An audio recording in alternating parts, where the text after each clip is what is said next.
जी, बिस्मिल्लाहिर्रहमानिर्रहीम। अस्सलाम वालेकुम नाज़रीन, मैं मोहम्मद सफ़दर ख़ान मोरानी, आप मेरे यूट्यूब चैनल देख रहे हैं। उम्मीद है आप खैरियत से होंगे। आज हम जिस शख्सियत के मुतालिक बात करेंगे वो भी पाकिस्तानी सियासत के अंदर बहुत ही आला मकाम रखती है। वो शख्सियत है मौलाना फजलुर रहमान साहब।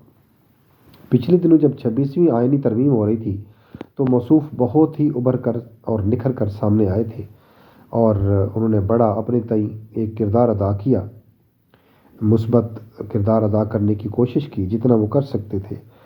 ठीक है जी।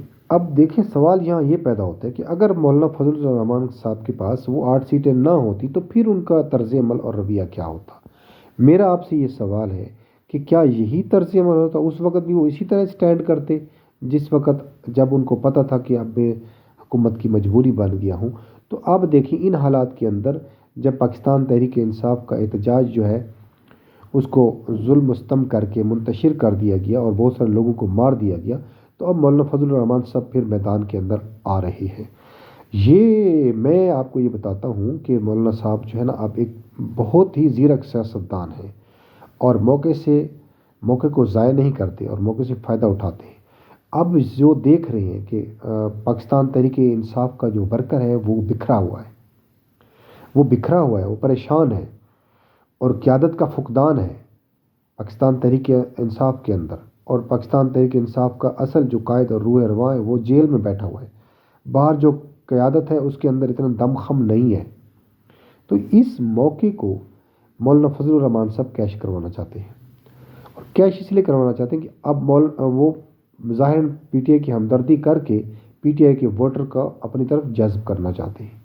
ये बात अगर मौलाना साहब भी मेरी सुनेंगे तो इससे इत्तफाक करेंगे और दिली तौर पर इसको मानेंगे। तो अब बात यह है कि आइंदा आने वाले कुछ दिनों के अंदर मौलाना साहब ये गेम जो है प्ले करेंगे और इसके ऊपर कार्ड खेलेंगे जितना वो खेल सकेंगे।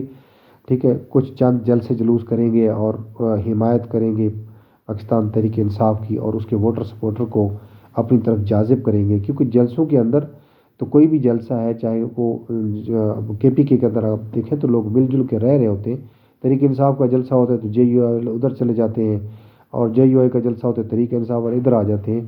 तो ज़ाहिर एक दूसरे के ऊपर इन्फ्लुएंस करते रहते हैं।